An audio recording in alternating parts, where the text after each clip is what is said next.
तो हर बच्चा कोई भी हो, एकांत की स्टडी जरूरी है। चाहे तो वो लाइब्रेरी में करो, चाहे वो घर के कोने में करो, लेकिन जब भी स्टडी करो एकांत में करो, ग्रुप में मत करना, याद रखना। ग्रुप होगा सिर्फ एंटरटेनमेंट के लिए, पढ़ाई हमेशा एकांत में होती है बच्चों। ठीक है, ये बात मेरी याद रखना। दूसरा मंत्र है बच्चों, ऑनलाइन पढ़ाई व सेल्फ स्टडी दोनों का तालमेल बहुत जरूरी है। क्योंकि अगर सिर्फ हम ऑनलाइन में फंस कर रह गए और लगातार हम 8-8 10-10 घंटे 11-11 घंटे सिर्फ मोबाइल पर देख रहे हैं, तो बेटा सिलेक्शन नहीं होगा।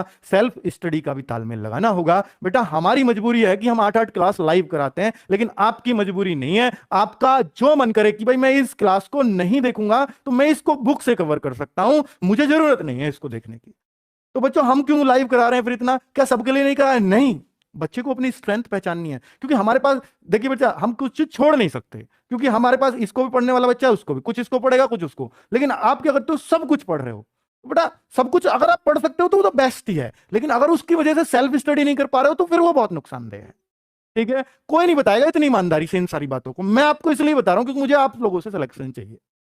ठीक है बच्चों, तो ऑनलाइन पढ़ाई करो, बहुत अच्छी चीज है, लेकिन साथ में सेल्फ स्टडी इसलिए जरूरी है बच्चों कि ऑनलाइन पढ़ाई करते रहने से, सिर्फ पढ़ाई करते रहने से, क्लास देखते रहने से सिलेक्शन नहीं होता। जब तक अपने दिमाग में ना उतारो, और दिमाग में उतरती है चीजें सेल्फ स्टडी से। तो बच्चों दोनों का तालमेल प्लीज बना के रखना। मैं ये मानता हूं मैक्सिमम मैक्सिमम मैक्सिमम 5 से 6 आवर क्लास ऑनलाइन लेनी चाहिए, इससे ज्यादा नहीं लेनी चाहिए। ठीक है, और अगर 5-6 आवर्स ऑनलाइन ले रहे हो तो बेटा 5 आवर्स की सेल्फ स्टडी भी चाहिए, जो बुक से हो सकती है, नोट्सों से हो सकती है। ठीक है, फिर सर कैसे करें, क्लास तो ज्यादा है। तो बेटा आप उस सब्जेक्ट को छोड़ो जिसको आप बुक से कर सकते हो। आपको लगता है मुझे बुक से और मुझसे क्लास से दोनों से एक सा होगा, तो आप करिए, फिर आप बुक को प्रीफर करिए, क्योंकि इतनी क्लास आप नहीं देख पाओगे, मुझे भी पता है, रेगुलरली तो नहीं देख पाओगे। तो इस तालमेल को उन सब बच्चों ने बहुत बेहतर बिठा रखा था। सब में ये बात कॉमन थी बच्चों कि सबका ऑनलाइन पढ़ाई फिक्स, इतनी क्लास करनी है, और सबका सेल्फ स्टडी फिक्स कि इन क्लास के बाद मुझे ये प्रैक्टिस करनी है। ठीक है बच्चों, आगे बात करता हूं बेटा मॉक टेस्ट। ये ऐसा कोई बच्चा नहीं था कल जो सिलेक्शन के बालक आए, सिलेक्ट होके जो दिल्ली पुलिस में जो आए हमसे बात करने मिलने, तो उनमें कोई ऐसा बच्चा नहीं था जिसने मॉक टेस्ट ना दिए हों, मेरे ना दिए हों, किसी और के दिए हों, पर दिए हों। मॉक टेस्ट के बिना सिलेक्शन संभव आजकल नहीं है ऑनलाइन की दुनिया में, है ना बच्चों? तो मॉक टेस्ट अगर आप वीकली देते हैं तो ये बहुत अच्छा है बच्चों, बहुत शानदार है। अब इतनी पढ़ाई तो आपने कर ली है कि वीकली मॉक टेस्ट दे सको, और वीकली मॉक टेस्ट में अगर आप शुरुआत में देना शुरू करते हो तो मैं कहता हूं बच्चों 150 अपना पहला टारगेट रखो कभी भी मॉक टेस्ट में। अगर 150 को अचीव, देखिए ऐसा होता है कई बार मेरे एक में 150 आ गया, बाकी में 130, फिर 130 पे आ गया, बेटा इससे डिमोटिवेट मत होना। वो अभी आपका लेवल 150 का बना ही नहीं है, क्योंकि जिस दिन बन जाए उस दिन आप 150 से नीचे आना बंद कर दोगे, इसलिए डिमोटिवेट मत होना। 130 का ही मेरा लेवल है, वो तो आ गए एक में 150, क्वेश्चन आसान रहे होंगे, लेकिन 150 का बनाओ पहला टारगेट। ये कि मैं लगातार 2-3 टेस्टों में 150 ले आया तो आपका 150 का लेवल है। फिर बेटा अगला टारगेट 180 को अचीव करेंगे हम, कि अब 180 लेके आने। बेटा बहुत टाइम ऐसा होगा कि आपका 1-1 2-2 ही बढ़ रहा है, या 1-1 2-2 घट भी गया, उससे घबराना मत कभी, क्योंकि नंबर हमेशा छलांग मारते हैं। क्या जो आपके मार्क्स है ना, वो कभी भी ऐसे नहीं बढ़ते 1 बढ़ा है 2 बढ़ा है कभी 3 बढ़े हैं, वो छलांग मारते हैं बच्चों। हो सकता है 150 155 बहुत दिन से चल रहे हैं, फिर बच्चों अचानक से ऐसा उछाल आएगा, हो सकता है 170 75 180 तक आप स्टेबल कर जाओ। ठीक है, क्योंकि आप अपनी गलतियों से बहुत सीखते हो। पता है क्यों होता है वो? क्योंकि आप 150 जब ला रहे हो ना, तो आप आते हुए सवालों को बहुत ज्यादा गलत कर रहे हो, बहुत ज्यादा, फिर थोड़ा और कम होंगे अगले मॉक टेस्ट में, फिर 150 आए, फिर लेकिन आते हुए चीजें कम गलत होनी शुरू हो जाएंगी। गलत तो 180 वाले के भी होंगे, 220 वाले के भी होंगे, आते हुए वो खत्म नहीं होते, लेकिन वो कम हो जाते हैं।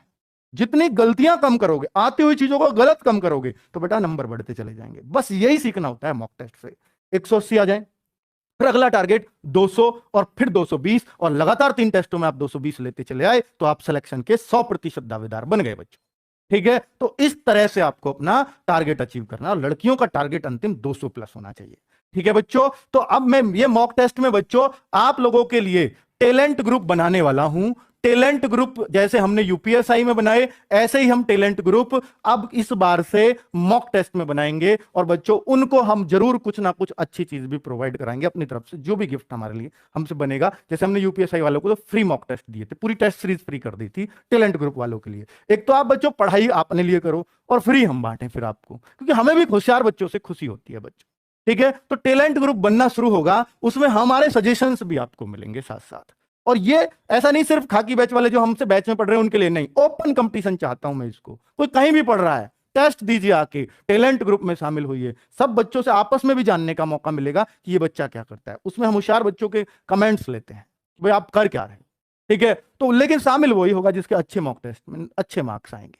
वो कितने पे होगा वो हम तय कर लेंगे अपने आप, ठीक है। तो अभी आपने 150, 180, 140 आ रहे हैं, नहीं नहीं, अभी आप उस लेवल को सेट करो कि टैलेंट ग्रुप में आ पाओ, ठीक है। पहला टारगेट तो यही होना चाहिए, मोटिवेशन है बस। ये नहीं सोचो टैलेंट ग्रुप में आ गए तो मेरा सिलेक्शन नहीं तो नहीं होगा, ऐसा नहीं है। ये सिर्फ मोटिवेशन है कि आप टैलेंट ग्रुप के लिए मेहनत करो, आप वैकेंसी के लिए नहीं, पहले टैलेंट ग्रुप के लिए मेहनत करो। ये मोटिवेशन देना चाहता हूं मैं इस बात से आपको, ठीक है, क्योंकि मुझे आपका सिलेक्शन चाहिए। आगे बच्चों, लड़की का चक्कर, ये बच्चों बाबू भैया लड़की का चक्कर, ये बहुत बुरा चक्कर है बच्चों। और ये जो बच गया बेटा, इन पांचों मंत्र में, सिलेक्शन के मंत्रों में ये सब कुछ निकल के आया है। क्योंकि आपने देखा होगा अक्सर कमेंट्स में कि बच्चे लोग, किसी लड़की ने कमेंट कर दिया ना, तो उसका भैया, उसके हाय पूजा, हाय बबीता, हाय सीमा, हाय रीना। लेकिन अगर कोई पप्पू, कोई कोई मतलब कोई और राहुल, कोई पंकज ऐसे कमेंट कर रहा, तो उस पर नहीं होता हाय पंकज, हाय राहुल, नहीं, ये होता है लड़कियों का कमेंट है। तो निश्चित तौर पर आप करते हो इसलिए आपको हंसी आ रही है, जो हंस रहा है सब करते हैं, ये निश्चित तौर पे बात है, ठीक है बच्चों। तो ये चीज किसी में नहीं थी उनमें, अब किसी में हो भी चलो मन चला, मैंने मान लिया, लेकिन उसने अपनी पढ़ाई से नहीं हटने दिया, ध्यान इस पर रहा। तो हो सकता है कोई लिमिटेड उसमें, बहुत लिमिटेड उसमें। लेकिन बच्चों अब आप क्या करते हो, क्योंकि बच्चों आपकी नई नई एज होती है, आपने अभी जिंदगी के धक्के नहीं खाए हुए होते, क्योंकि आपकी एज 18, 22, 23 साल है, और इसमें अभी आपको धक्कों का पता नहीं है। इसके निकलने के बाद, एज निकल जाए भर्ती होने के बाद, भर्ती ना हो पाओ, और जब एज निकल जाए तो बेटा धक्के तब पता चलती है क्या होता है, ठीक है। तो मैं आपसे कहूंगा कि बेटा ये पूछना बंद कर दो आपका। देखिए लड़कियां भी, मतलब फिर ऐसा होता है कि हाय पूजा उसने बोल दिया, कि उसने बोल दिया हाय राहुल, इतने में तो राहुल बेटा फिर रोज पूजा को ढूंढेगा कमेंट में, ये निश्चित बात है, ठीक है। वो रोज ढूंढेगा कहां गई पूजा, और उसने, पूजा ने हाय राहुल कह के उस राहुल की जिंदगी तबाह कर दी। मैं उस पूजा से भी कहना चाहूंगा, तो आप प्लीज लड़कों को ये हाय वाय ना बोलें, वरना उसने एक पोस्ट तो आपने वैसे ही कम करवा दी उसकी, है ना। वो कहीं बेचारा लगा जाता, लेकिन आपने उसको खत्म करवा दिया। तो बच्चों ये मैं निश्चित तौर पे कह रहा हूं कि ये चीजें ना आपको खत्म ही करनी पड़ेंगी, तभी सिलेक्शन होगा। क्योंकि अगर हाय के बाद अगर हाय जवाब आ जाता है ना, तो अगला पॉइंट ये होगा, हम भी लाइव कमेंट पढ़ते हैं कि आप कहां से हो। अगला ये होता है, अगर पूजा ने हाय राहुल बोल दिया, तो राहुल का अगला सबका कॉमन है कि पूजा आप कहां से हो। उसने बता दिया कि मैं गाजियाबाद से हूं, अच्छा आप किसकी तैयारी कर रहे हो, अरे यार यूपी पुलिस की क्लास देख रही है वो, आईएएस की तैयारी थोड़ी ना कर रही है भाई। मतलब ये बात चलाने की बात है, इससे होगा क्या। मास्टर बता रहा है ये पढ़ लो वो पढ़ लो, पूजा से पूछना है आपको भाई, तो ऐसे नहीं होगा सिलेक्शन। इन बातों को बेटा सीरियस लो, बहुत मन से कह रहा हूं इन सारी बातों को। लेकिन आपको ये चीजें नहीं आती है समझ में, ये तब आती है जब आपका वो भर्ती निकल जाती है। जब आप सोचते होगे कि जो 49,000 में और 41,000 में भर्ती नहीं हुआ, 90,000 कांस्टेबल एक साथ निकाले, उनमें भर्ती नहीं हुआ, तो सोचता होगा ना कि मेरी ये कमियां रही थी, मैं करता था ये चीजें। वास्तव में चलो जब तो इतना ऑनलाइन का दौर नहीं था, अब तो बहुत ज्यादा, और सारा बच्चा बावला बना पड़ा है इसी चक्कर में कमेंट्स के में। होशियार बच्चा, जो सीरियस बच्चा है, जो सिलेक्शन लेने वाला बच्चा है, वो कमेंट से दूर रहता है दिखता, ये याद रखना बच्चों, ठीक है। डेडिकेशन ये तो अद्भुत मिलता है सिलेक्शन वाले बच्चों में, डेडिकेशन तो अद्भुत मिलेगा। चाहे कितना भी हाय पूजा, हाय सरिता, हाय राहुल कुछ भी हो जाए, वो अपने लक्ष्य से नहीं भटकता। उसको हमेशा याद रहेगा कि भैया पहले यूपी पुलिस से बाद में होती रहेगी, देखी जाएगी, ये तो बस ऐसे ही पूछ लिया मैंने। बेटा वो जो चीज है ना, वो डेडिकेशन नहीं छूटना चाहिए किसी भी परिस्थिति में। भर्ती लेट होती है तो हो जाने दो, मुझे अपनी सीट लेनी है, मैं पढ़ता रहूंगा। कोई भटकाने वाली आए या कोई भटकाने वाला है, कोई दिक्कत नहीं, मैं भटक लूंगा, पर पहले यूपी पुलिस, उसके बाद जहां तू ले जाएगी ले चलूंगा, कोई दिक्कत नहीं है, ठीक है बच्चों। तो ये डेडिकेशन यही होता है कि उसके प्रति जो आपका लक्ष्य है ना, उसके प्रति आप अंधे होके पड़े हो, कोई भी बीच में आया हो वो मेरे इसको नहीं डिगा सकता, है ना बच्चों। तो आपका वही है डेडिकेशन, चाहे वो लड़की हो या लड़का। अगर आप हाई फाई के चक्कर में पड़ गए तो हाई फाई से ज्यादा कुछ नहीं मिलेगा बच्चों, और ये नौकरी और जाती रहेगी।